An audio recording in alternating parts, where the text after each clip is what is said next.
অসমৰ সোণাপুৰ যি নিৰ্মমভাৱে উচ্ছেদ অভিযান চলাই সংখ্যালঘু মুছলমান জনগণক যেনেকৈ অত্যাচাৰ কৰিলে, গুলীকাণ্ড সংঘটিত কৰিলে, বহু লোক ইতিমধ্যে গুৰুতৰভাৱে জখম হৈছে। তেওঁলোকৰ ভৰি, তেওঁলোকৰ বিভিন্ন অংগত তেওঁলোকৰ জখম হৈছে। ইতিমধ্যে আমাৰ তাত ভিডিঅ' আহি পৰিছে। আমি যিহেতু দিল্লীত আছোঁ, গতিকে আমি দিল্লীৰ পৰাই আমি অসমৰ সংবাদ জগত, অসমৰ দল সংগঠন, অসমৰ ৰাইজক আহ্বান জনাইছোঁ যে এইখন হিটলাৰী চৰকাৰৰ বিৰুদ্ধে আমি মাৰ বান্ধি গণতান্ত্ৰিক আন্দোলন কৰিব লাগে।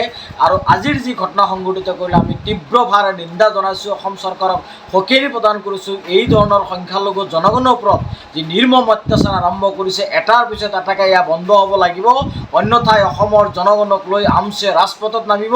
আৰু তাৰ কাৰণে অসম চৰকাৰে এই মুকলি প্ৰত্যাহ্বান অসম চৰকাৰে গ্ৰহণ কৰিব লাগিব।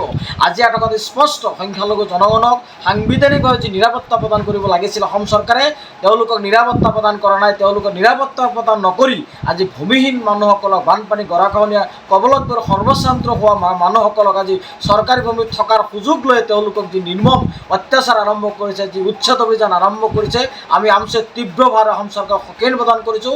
আৰু আজি যি গুলীকাণ্ডৰ ফলত যিসকল ক্ষতিগ্ৰস্ত হ'ল, যিসকল আহত হ'বলগীয়া হ'ল, আমি তেওঁলোকক ক্ষতিপূৰণ দাবী জনাইছোঁ। লগতে তেওঁলোকৰ ক্ষেত্ৰত এটা স্পেচিয়েল এটা ইনভেষ্টিগেশ্যন হ'ব লাগে।